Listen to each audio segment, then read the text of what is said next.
এমন একটা মার্কেট যেখানে প্রোডাক্টকে টাচ করে ফিল করা যায় না, বাট যার প্রোডাক্ট কিনে রিসেল করে সর্বোচ্চ আয় করা যায়। হ্যাঁ ভিউয়ার্স, সেই মার্কেটের নাম হলো ক্যাপিটাল মার্কেট বা শেয়ার মার্কেট অথবা মানি মার্কেটও বলতে পারেন। বাট এই ভিডিওটি শেয়ার মার্কেট বা মানি মার্কেটের ব্যাপারে নয়, এটা একটা মিউচুয়াল ফান্ডের ওপর ভিডিও হতে চলেছে। এই ভিডিও থেকে মিউচুয়াল ফান্ড কী, মিউচুয়াল ফান্ড কীভাবে কাজ করে সেটা এই ভিডিও থেকে ক্লিয়ার হয়ে যাবে। আর তার সাথেই মিউচুয়াল ফান্ডের একটা ইম্পর্টেন্ট এক্সাম NISM 5A, এই NISM 5 ব্যাপারে ডিসকাস করব। সো ভিউয়ার্স, ভিডিওটি দেখার আগে চ্যানেলটিকে অবশ্যই সাবস্ক্রাইব করে নিন, যাতে এরকমই knowledgeable video and information video আপনাদের কাছে পৌঁছতে পারি। So let's start the video. Viewers, আমরা এখন সোশ্যাল মিডিয়ার থ্রু বা টেলিভিশনের থ্রু বিভিন্ন ধরনের মিউচুয়াল ফান্ড রিলেটেড অ্যাডভার্টিজমেন্ট আমরা দেখতে পাই। বাট ভিউয়ার্স, আমরা অনেকেই অ্যাকচুয়াল মিউচুয়াল ফান্ড কী এবং মিউচুয়াল ফান্ড কীভাবে কাজ করে, কীভাবে ইনভেস্ট করতে হয় সেটা অনেকেই জানে না, বা অনেকে হয়তো জানে বাট ক্লিয়ার নলেজ নেই। ভিউয়ার্স, আমি গ্যারেন্টি দিতে পারি যে after watch this video mutual fund সংক্রান্ত সব ডাউট ক্লিয়ার হয়ে যাবে। ভিউয়ার্স, মিউচুয়াল ফান্ড বলতে বোঝায় ইনভেস্টর্স মিউচুয়ালি বাই করে, মানে কিনে স্টকস, বন্ডস এবং অন্যান্য ইনভেস্টমেন্ট। এখানে মিউচুয়ালি বাই করার কথা বললাম কারণ এখানে ডাইরেক্ট ইনভেস্টর বাই করে না। মানে ভিউয়ার্স, আমরা যারা ট্রেডিং করি তারা কি করি, নিজে স্টকস কিনে এবং নিজে সেটাকে বিক্রি করে। আর তার জন্য কি করতে হয়, তার জন্য demat account and trading account খুলতে হয়। বাট ভিউয়ার্স, মিউচুয়াল ফান্ডে ইনভেস্টর্সকে actual demat account, trading account খুলতে হয় না। এখানে শুধু মিউচুয়াল ফান্ড কেনার সময় এক ধরনের ফোলিও নাম্বার জেনারেট হয়। ফর এক্সাম্পল ভিউয়ার্স, আমার ফিভার হয়েছে, তো আমি কার কাছে যাব? অবভিয়াসলি ডক্টরের কাছে যাব। আর সেই ডক্টরের কাছে যাব যার চিকিৎসার ব্যাপারে দক্ষ নলেজ রয়েছে। আর সেই ডাক্তার যে মেডিসিন দেবে সেটাই আমি নেব। আর তার জন্য ডাক্তার কি নেয়? ডাক্তার হচ্ছে ফিস নেয়। ভিউয়ার্স, মিউচুয়াল ফান্ডেও একটা ফিনান্সিয়াল ডক্টর থাকে যার নাম ফান্ড ম্যানেজার। এই ফান্ড ম্যানেজারকে এখানে ডক্টরের কাজ করতে হয়। এই ফান্ড ম্যানেজারই ডিসাইড করবে আপনার টাকাটা কোন স্টকে কত % ইনভেস্ট করবে। ভিউয়ার্স, এখানে একটা মজার বিষয় হলো, ফিভার যদি ডক্টরের হয় তখন কি করবে? তখন ভিউয়ার্স, ডক্টর নিজে মেডিসিন স্টোর থেকে মেডিসিন কিনে খেয়ে নেবে, কারণ সে জানে কোন মেডিসিনটা খেতে হবে। অ্যাকচুয়ালি যারা ট্রেডিং করে তারা জানে কোন স্টকটা কিনতে হবে আর কখন সেটাকে সেল করতে হবে। ভিউয়ার্স, মিউচুয়াল ফান্ড এমন একটা জায়গা যেখানে আপনি টাকা লাগিয়ে ঘুমিয়ে পড়তে পারেন, আপনার রিটার্ন খারাপ আসবে না। ফান্ড ম্যানেজার আপনার টাকাটাকে সেভ রাখবে, আর শুধু সেভই নয়, আপনার টাকাটা যাতে বাড়ে সেদিকেও লক্ষ্য রাখবে। ভিউয়ার্স, যদি শর্টে মিউচুয়াল ফান্ড কী বললে বলা যায়, মিউচুয়াল ফান্ড হলো এমন একটা জায়গা যেখানে ফান্ড ম্যানেজার আপনার টাকাকে বিভিন্ন স্টকে ডাইভার্সিফাই করে ইনভেস্ট করে। ফর এক্সাম্পল, ধরে নেওয়া যাক 100 জন মিউচুয়াল ফান্ডে ইনভেস্ট করেছে 10,000 টাকা করে, তাহলে টোটাল ইনভেস্টমেন্ট হলো 10 লক্ষ টাকা। এই 10 লক্ষ টাকা ইনভেস্টমেন্টকে ফান্ড ম্যানেজার কী করবে? ফান্ড ম্যানেজার বিভিন্ন 100টা বিভিন্ন স্টকে ইনভেস্ট করবে এবং ডিফারেন্ট ফান্ডে, কোনো একটা পার্টিকুলার স্টকে নয়। ভিউয়ার্স, এখানে এই 100টা স্টকের মধ্যে আমি ধরে নিলাম যে 50 স্টক, 50টা স্টক খুব খারাপ পারফর্ম করেছে অ্যান্ড বাকি 50টা স্টক খুব ভালো পারফর্ম করেছে। আমি ধরে নিলাম এভারেজ পারফরমেন্স করেছে।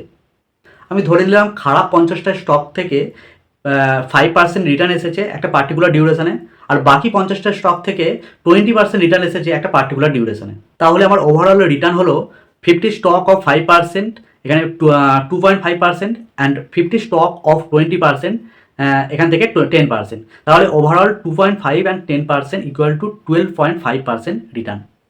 তাহলে আমি যে মিউচুয়াল ফান্ডে টাকা লাগিয়েছিলাম তার উপর 12.5% ইন্টারেস্ট নিয়ে রিটার্ন পাচ্ছি।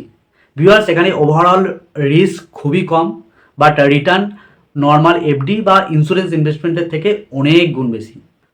আমি ভিউয়ার্স আপনাদেরকে এটা বলতে পারি যে মিউচুয়াল ফান্ড ইনভেস্টমেন্ট আমাদের সকলেরই করা উচিত। হ্যাঁ, মিউচুয়াল ফান্ড ইনভেস্টমেন্ট থেকে আমরা গ্যারেন্টেড কোনো রিটার্ন পাই না, বাট এমন একটা রিটার্ন আমরা পাই যেটা নর্মাল ফিক্সড ডিপোজিট বা নর্মাল রিটার্নের থেকে অনেক বেশি। বাট এমন একটা রিটার্ন আপনাকে দেবে যেটা আদার্স ইনভেস্টমেন্ট রিটার্নের থেকে অনেক বেশি। ভিউয়ার্স, মিউচুয়াল ফান্ডে যখন ইনভেস্ট করবেন তখন কোন ফান্ডে ইনভেস্ট করবেন, এটাও একটা গুরুত্বপূর্ণ বিষয়। ভিউয়ার্স, মিউচুয়াল ফান্ডে 3 রকমের ফান্ড আছে: large cap fund, small cap fund and mid cap fund. এই large cap, mid cap and small cap বোঝার জন্য একটা এক্সাম্পল দেওয়া যেতে পারে। ভিউয়ার্স, আমরা বলিউড ইন্ডাস্ট্রি সম্বন্ধে সকলেই জানি।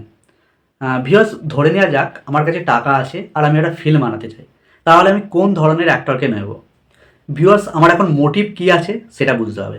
ভিউয়ার্স, আমার মোটিভ যদি হয় রিস্ক কম হবে বাট রিটার্ন বেশি হবে, তাহলে সেক্ষেত্রে আমি কোন ধরনের অ্যাক্টরকে নেব? ভিউয়ার্স আমি নেব ঋত্বিক, সালমান, অজয় অ্যান্ড অক্ষয় এদেরকে। বাট ভিউয়ার্স এদের ফিস অনেক বেশি। তো এদেরকে নিলে আমার প্রফিট হওয়ার চান্স তো বেশি, বাট রিটার্ন অফ পার্সেন্টেজ কম থাকবে, কারণ এদের ফিস অনেক বেশি। ফিল্ম সুপারহিট তো হবে, বাট লাভের অংশ কম থাকবে। আর যদি আমার মোটিভ হয় সামান্য ঝুঁকি নেবার, তাহলে আমি আহ, রণবীর কাপুর, রণবীর সিং এদেরকে নেব। বাট আমার যদি মোটিভ হয় সামান্য ঝুঁকি নেবার, মানে আমি যদি চাই রিস্ক একটু কম হোক বাট রিটার্নটা অনেক বেশি হোক, তো সেক্ষেত্রে আমি কাদেরকে নেবো না, আমি নেব রণবীর সিং, রণবীর কাপুর এদেরকে। কারণ এদেরকে নিলে আমার ফিল্ম সুপারহিট হওয়ার চান্সেস তুলনামূলকভাবে কম, বা অ্যাজ কম্পারিজন দে, মানে ঋত্বিক, সালমান, এসআরকে এদের থেকে। বাট রিটার্ন অফ পার্সেন্টেজ অনেক বেশি থাকবে যদি ফিল্ম সুপারহিট হয়। তো এক্ষেত্রে আমি তুলনামূলকভাবে কম ঝুঁকি চাইছি বা রিটার্নটা একটু বেশি চাইছি, সেক্ষেত্রে আমি অ্যাক্টর হিসাবে এদেরকেই নেব। অ্যান্ড থার্ড, আমার যদি মোটিভ হয় বেশি প্রফিট আর্ন করা, তাহলে আমাকে বেশি রিস্ক নিতে হবে, বেশি ঝুঁকি নিতে হবে। সেক্ষেত্রে আমি অ্যাক্টর হিসাবে নেব বরুণ ধাওয়ান, বিক্রান্ত মেসি, যে last year 12th fail film এসেছিলো, তো তাকে নিতে পারি, বা এখানে রাজকুমার রাওকে নিতে পারি। তো এই ধরনের অ্যাক্টরকে আমি নিতে পারি, কারণ এদের ফিল্ম সুপারহিট হওয়ার চান্স খুব কম। বাট যদি সুপারহিট হয়ে যায় সেক্ষেত্রে আমার রিটার্ন অনেক বেশি। তো যদি আমার মোটিভ হয় যে আমি বেশি ঝুঁকি নেব, সেক্ষেত্রে আমি এই ধরনের অ্যাক্টরকে চুজ করতে পারি। এইসব অ্যাক্টরদের ফিস কম, তাই যদি ফিল্ম সুপারহিট হয় তাই রিটার্নের পরিমাণটা অনেক বেশি থাকবে, কারণ এদেরকে কম টাকা দিতে হবে। ভিউয়ার্স আমি ফিল্ম অ্যাক্টর নিয়ে ডেসক্রাইব করলাম, তার কারণ একটাই, যাতে আপনাদের বুঝতে সুবিধা হয়। ভিউয়ার্স এখান থেকে আমরা moral of the session, moral of the discussion আমরা এখান থেকে এটা পেতে পারি যে লার্জ ক্যাপের মধ্যে আমরা কাদেরকে সিলেক্ট করব। লার্জ ক্যাপের মধ্যে আমরা ঋত্বিক, এসআরকে, সালমান, অজয়, অক্ষয় এদেরকে সিলেক্ট করব। মানে ভিউয়ার্স আমি মিউচুয়াল ফান্ডে ইনভেস্ট করার সময় যদি আমি রিস্ক কম চাই, আমার রিটার্ন একটু কম হলেও হবে, তাহলে আমি লার্জ ক্যাপে ইনভেস্ট করব। আর মিড ক্যাপে যেসব অ্যাক্টররা থাকবে তারা হলো রণবীর কাপুর, রণবীর সিং। মানে আমি যদি সামান্য ঝুঁকি নিতে চাই, রিটার্নটা তুলনামূলকভাবে বেশি চাই, তো সেক্ষেত্রে আমি এই ধরনের অ্যাক্টরকে চুজ করব। তাহলে সেই ক্ষেত্রে আমি মিড ক্যাপ চুজ করব, মিড ক্যাপে ইনভেস্টমেন্ট করব। আর স্মল ক্যাপে রাখবো বরুণ ধাওয়ান, রাজকুমার রাও, বিক্রান্ত মেসি এই ধরনের অ্যাক্টরকে। কারণ এখানে ভিউয়ার্স রিস্ক খুবই বেশি, তার সাথে রিটার্নও খুবই বেশি। মানে রিস্ক এখানে বেশি আছে, মানে আমি যদি চাই যে রিস্ক বেশি থাকবে অ্যান্ড রিটার্নও বেশি চাই। আর স্মল ক্যাপে রাখবো রাজকুমার রাও, বরুণ ধাওয়ান, বিক্রান্ত মেসি ইত্যাদি এই ধরনের অ্যাক্টরকে। মানে আমি যদি চাই যে রিস্ক বেশি হোক আর রিটার্নও বেশি হোক, তাহলে আমি স্মল ক্যাপে ইনভেস্ট করব। এখানে রিস্কও বেশি অ্যান্ড রিটার্নও বেশি। ভিউয়ার্স এখানে আমরা অ্যাক্টরদের রেঞ্জ অনুযায়ী large cap, mid cap and small cap সম্বন্ধে জানলাম। ভিউয়ার্স অ্যাকচুয়াল যদি বলা যায়, ভিউয়ার্স আপনারা নিফটি 50 তো নাম শুনেছেন। নিফটি 50 হলো ন্যাশনাল স্টক এক্সচেঞ্জের টপ 50 কোম্পানিজ। তো এখানে আমি যদি রেঞ্জ অনুযায়ী লার্জ ক্যাপে কোন স্টক থাকবে, নিফটি 50 ফার্স্ট 50 স্টক হচ্ছে লার্জ ক্যাপের মধ্যে থাকবে, অ্যান্ড তারপর নেক্সট 50 হচ্ছে মিড ক্যাপের মধ্যে থাকবে, and rest of the stock হচ্ছে স্মল ক্যাপের মধ্যে থাকবে। সো ভিউয়ার্স আপনারা যখন মিউচুয়াল ফান্ডে ইনভেস্ট করবেন, তখন এই large cap, mid cap and small cap এই সেগমেন্ট অনুযায়ীও আপনারা ইনভেস্টমেন্ট করতে পারেন। এছাড়া আরও একভাবে আপনারা ইনভেস্টমেন্ট করতে পারেন, সেটা হলো সেক্টর ওয়াইজ। মানে আপনি অ্যাজিউম করতে পারেন যে আগামী দিনে কোন সেক্টর গ্রো করবে, সেই সেক্টর ওয়াইজ আপনি ইনভেস্টমেন্ট করতে পারেন। For example automobile sector, banking sector, manufacturing sector ইত্যাদি বিভিন্ন ধরনের সেক্টর। এইভাবে সেক্টর ওয়াইজ আপনি ইনভেস্টমেন্ট করতে পারেন। লাইক যদি আপনি ব্যাঙ্কিং সেক্টরে ইনভেস্টমেন্ট করেন, তাহলে আপনার টাকাটাকে ফান্ড ম্যানেজার ব্যাঙ্কিং সেক্টরের বিভিন্ন স্টকে ইনভেস্টমেন্ট করবে। এইভাবে আপনারা মিউচুয়াল ফান্ডে ইনভেস্টমেন্ট করার সময় আইডেন্টিফাই করতে পারেন। ভিউয়ার্স মিউচুয়াল ফান্ডে ইনভেস্টমেন্ট দু ধরনের হয়, একটা হলো এসআইপি মানে সিস্টেমেটিক ইনভেস্টমেন্ট প্ল্যান, অ্যান্ড একটা হলো লামসাম মানে ওয়ান টাইম। মানে এসআইপিতে আপনি মাসে মাসে রেকারিংয়ের মতো টাকা জমা করতে পারেন, অ্যান্ড ওয়ান টাইম যেটা আপনি এককালীন টাকা জমা করতে পারেন। ভিউয়ার্স আমি আপনাকে একটা আইডিয়া দিতে পারি, যদি আপনি মিউচুয়াল ফান্ডে এসআইপি 20 বছর ধরে চালান, তাহলে আপনাকে কেমন রিটার্ন দিতে পারে। আপনারা নিজেরাও গুগল করতে পারেন। যদি আমি 5,000 টাকা করে এসআইপি করি 20 বছর ধরে, আর এক্সপেক্টেড রিটার্ন 12% ধরি, তাহলে এখানে আমার টোটাল ইনভেস্টমেন্ট হলো 12 লাখ, আর রিটার্ন হবে 49,95,740, অ্যাপ্রক্স 50 লাখ। তাহলে আপনারা দেখতেই পাচ্ছেন কত বেশি রিটার্ন এখানে পাচ্ছি। এটা আমি 12% ধরলাম, বাট এটা বাড়তেও পারে, তো মিনিমামটা ধরে আমি চললাম। ভিউয়ার্স এবার ডিসকাস করবো NISM 5A এক্সামের ব্যাপারে। ভিউয়ার্স NISM 5A এক্সাম খুবই ইম্পর্টেন্ট বলতে পারেন, নেসেসারি বলতে পারেন, যারা ব্যাঙ্কিং সেক্টর বা মিউচুয়াল ফান্ড কোম্পানিতে মিউচুয়াল ফান্ড সেল করে থাকে। NISM 5A এক্সাম ক্লিয়ার না করলে মিউচুয়াল ফান্ড সেল করতে পারবে না অ্যাজ পার সেবি ইনস্ট্রাকশনস। এমনিতে এনআইএসএম এর অনেকগুলি চ্যাপ্টার রয়েছে। এনআইএসএম সিরিজ 1, 2, 3 করে এইভাবে 14টি চ্যাপ্টার রয়েছে।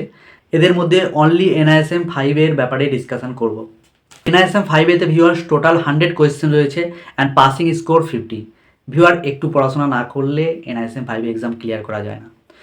ভিউয়ার্স এনআইএসএম এক্সাম ক্লিয়ার করার জন্য কিছু প্যাটার্ন রয়েছে এবং কিছু স্টাডি মেটেরিয়াল রয়েছে যেটা খুবই ইম্পর্টেন্ট। ভিউয়ার্স আপনাদের মধ্যে যদি কেউ এনআইএসএম 5 এক্সাম ক্লিয়ার করতে চায়, যদি প্রিপারেশন নিতে চায়, সেক্ষেত্রে আমাকে ডেসক্রিপশানে দেওয়া মেল আইডি থেকে মেল করতে পারে এনআইএসএম 5 এক্সাম লিখে। So viewers, now end to watch this video. Thanks for watching this video. I hope you learn from this video. Thanks.